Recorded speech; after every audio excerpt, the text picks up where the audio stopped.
Je le disais dans le rappel de l'actualité, Laurent Nunez a reçu son homologue algérien aujourd'hui. On se souvient du voyage de Laurent Nunez, on se souvient aussi de celui de Gérald Darmanin. Le ministre promet ce matin, chez nos confrères de France Inter, d'évoquer le cas du journaliste Christophe Glaise. Le bilan, je l'actualise, on est à plus de 890 interpellations. Au total, c'est 45% de plus que l'année dernière. Je crois que nous avions normalement un sonore de Laurent Nunez justement sur la relation avec l'Algérie. Eh bien, écoutez, on me dit que ce sonore, c'est un peu comme, vous savez, dans les anciennes émissions, il y a le téléphone qui sonne, il y a le téléphone en bakélite. Et on me dit en régie que finalement, on n'a pas le sonore. Donc, écoutez, on fera 100, mais cette relation franco-algérienne, après notamment le voyage de Gérald Darmanin, est-ce qu'elle s'est apaisée, Maï-Hélène Trémollet ? Il y a une main tendue de la France, mais ça bouge pas depuis 2 ans. Donc en réalité, ils font passer chaque voyage. Bruno Retailleau, c'était pas la main tendue. Bruno Retailleau, c'était pas la main tendue, oui. C'est vrai qu'il y avait une tentative d'inverser un rapport de force, mais tentative qui n'a pas fonctionné. Pour le coup, Bruno Retailleau n'a pas réussi forcément là-dessus. En revanche, aujourd'hui, j'ai un peu du mal avec les explications que donne le gouvernement lorsqu'Alice Ruffo y va, par exemple, à Sétif, ou Gérald Darmanin, ou Laurent Nunez, et qu'il se félicite de rencontres. Alors certes, il y a aujourd'hui un dialogue avec Abdelmadjid Tebboune, mais le sujet, c'est ensuite, est-ce que ce dialogue porte ses fruits ? Est-ce qu'il y a des vraies revendications de la France qui sont écoutées ? Par exemple, évoquer Christophe Glaise, c'est autre chose que d'obtenir sa libération. Oui, mais c'est compliqué d'annoncer la libération de Christophe Glaise. Alors que sans doute, le dossier. Alors, il se trouve que Gérald Darmanin a répondu à une interview dans le JDD la semaine dernière, dans lequel il est revenu sur l'Algérie. Il évoque le cas de Christophe Glaise. Et on sent bien qu'il ne peut pas en dire trop. Voilà, oui. En off, on comprend que le mondial de football sera un moment particulier et que il y a un peu d'optimisme quand même sur le fait que le président Tebboune soit sensible à l'idée que ça doit intervenir avant.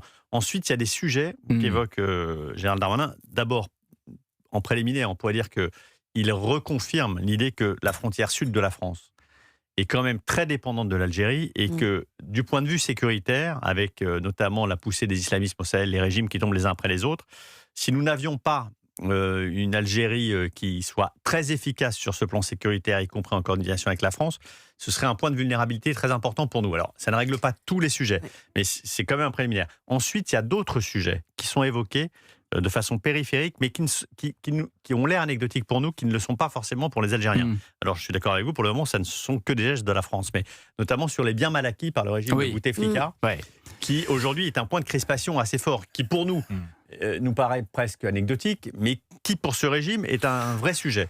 Donc, on voit bien que dans la technique de Gérald Darmanin, et qu'il avait d'ailleurs déjà un peu soufflé à Bruno Retailleau en lui disant « tu devrais maintenir ce dialogue », il y a ces éléments nouveaux. Je ne dis pas que ce sera un succès, je ne dis pas que ça aboutira, mais voilà, je pense qu'il faut laisser aussi un peu de temps. Écoutons Laurent Nunez qui parlait justement de l'Algérie. Je travaille avec mon homologue sur les questions sécuritaires, les questions migratoires. Il s'agit maintenant d'augmenter le nombre de laissez-passer obtenus, les reconduites vers l'Algérie. Les choses se sont réenclenchées, il faut maintenant monter en puissance, et puis il faut reprendre avec l'Algérie. Mais se sont réenclenchées alors même qu'un de nos compatriotes est toujours détenu en prison. Mais ce sont des sujets dont on discute par ailleurs, à la demande de la famille d'ailleurs, dans la plus grande discrétion. Et donc voilà, je tiens à le préciser, j'évoquerai la situation de Christophe Glaise évidemment, mais ça ce sont des choses que nous faisons dans la plus grande discrétion, dans l'intérêt du processus qui a été enclenché. En fait, sur ce que vous disiez, moi je ne nie pas du tout le fait qu'il faut une relation avec l'Algérie pour énormément de raisons, des raisons qu'on connaît et d'autres qu'on ne connaît pas, évidemment, de deux États qui ont besoin de pouvoir travailler ensemble, notamment pour des raisons sécuritaires.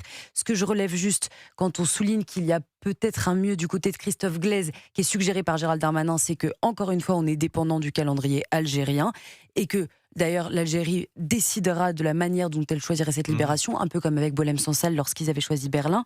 Et ensuite, sur la main tendue, ce que je voulais souligner, c'est qu'il y a quand même une très forte inégalité du rapport qui est donné. On peut prendre l'interview de Bruno Retailleau dans le journal du dimanche, d'ailleurs, dimanche, qui raconte qui explique que 50... Comme les journées sont longues, ça... Parce que je travaillais hier. Donc dans laquelle nous sommes sur une semaine éternelle.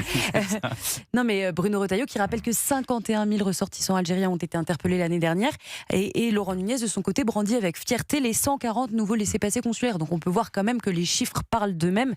Et après, ça ne remet pas en cause la nécessité d'une relation. Il y en avait il y en avait plus sur l'année 2021, 2025. Bon, donc on dit 140, c'est toujours mieux que rien. Mais enfin, en attendant, la proportion, ça va peut-être s'amplifier. Écoutez, je crois que vous êtes un éternel optimiste, Antonin. Moi, je ne suis pas contre cette amplification. Je pense qu'il faut être optimiste. En revanche, les rencontres se multiplient depuis plusieurs mois et ça n'a pas évolué très rapidement. Jean-Christophe. Dans cette affaire, on est à la limite de l'indécence.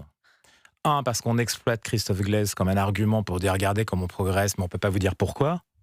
C'est vraiment nous prendre pour des abrutis. Deuxième point sur l'aspect diplomatique. En même temps, il répond à la question du journaliste. Ça fait des semaines qu'on nous balance ça. Deuxième point, alors sur l'aspect diplomatique et sécuritaire, quand on connaît ce qui se passe au sud de l'Algérie, en liaison avec le Mali et les États dits de l'AES, c'est-à-dire des États du Sahel, dont l'Algérie a largement contribué à assurer la déstabilisation, même quand nous y étions, et parfois même encore aujourd'hui. Si vous volez avec une compagnie nationale, il n'y en a pas 50 encore aujourd'hui, vous volez pas au-dessus de l'Algérie, mais vous pouvez voler au-dessus du Mali, du Niger et du Burkina Faso. Vous voyez, donc il faut aussi qu'on prenne les gens à peu près normalement. Et je rajouterai sur l'affaire des flux, je comprends. Vous pensez que l'Algérie fait le jeu des islamistes? Elle l'a déjà fait et c'est très concret aujourd'hui. Et c'est très concret aujourd'hui lorsqu'on vous parle d'un vol. Alors, demandez pourquoi cette compagnie vole pas au-dessus de l'Algérie. Troisième point, l'aspect des flux est essentiel. On est dans un temps de diplomatie des flux. J'ai pas l'impression qu'on soit très bénéficiaire sur les flux avec l'Algérie. On peut leur donner ce qu'on veut. On est bénéficiaire sur un point, vous savez ce qui se passe. Par exemple, on parle de la Coupe du Monde de foot et du foot aujourd'hui. Sur l'équipe nationale d'Algérie, les 26 joueurs qui sont convoqués pour jouer à la Coupe du Monde, c'est pour ça que vous aurez peut-être effectivement des bonnes nouvelles à ce moment-là. Il y a 13 jeunes Français qui ont joué pour beaucoup dans les équipes nationales de jeunes. Donc voilà, c'est la contribution de la France. Mais il y a très peu de contribution de l'Algérie à ce qui se passe en France en réalité, vous voyez.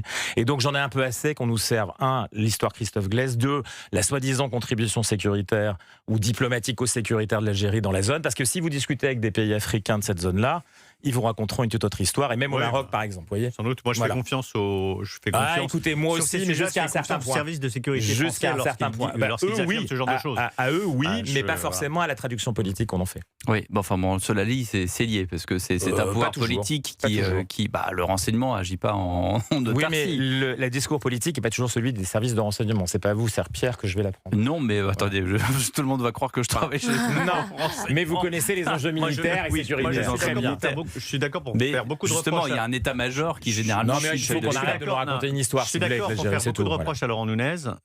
Il a quand même été patron du renseignement. Il a eu des postes. Il a gravi à peu près tous les échelons. Moi, je regarde la réalité. Je pense qu'il connaît bien ces sujets-là et sans doute un peu mieux que nous. Donc moi, j'ai tendance à lui faire confiance sur ces sujets-là. Certainement mieux que moi, mais je vous parle d'une expérience de terrain dans cette zone-là. Voilà. On vous mettra pas d'accord, mais c'est pas le but non plus. 18h44, vous êtes bien sur Europe 1 dans Punchline jusqu'à 19h.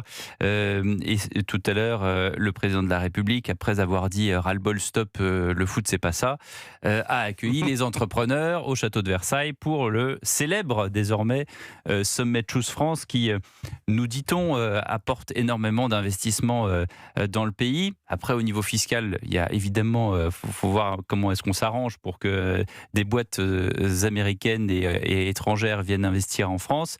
Natacha Polony, qui est journaliste, essayiste, était l'invitée du Figaro TV. Elle est revenue justement sur le sommet Choose France. 1600 entreprises françaises ont été rachetées par des entreprises américaines depuis 2017. Et je vais vous donner un exemple. Encore une fois, je me réjouis quand il y a des investisseurs qui sincèrement viennent s'implanter sur le territoire, l'enrichir. En revanche, quand c'est Amazon, par exemple, qui investit des milliards en France, est-ce que réellement, à terme, ça fait du bien à nos PME, à nos ETI? Donc moi, ce qui m'intéresse, c'est qu'on valorise les PME, les ETI et l'investissement des Français sur le territoire français.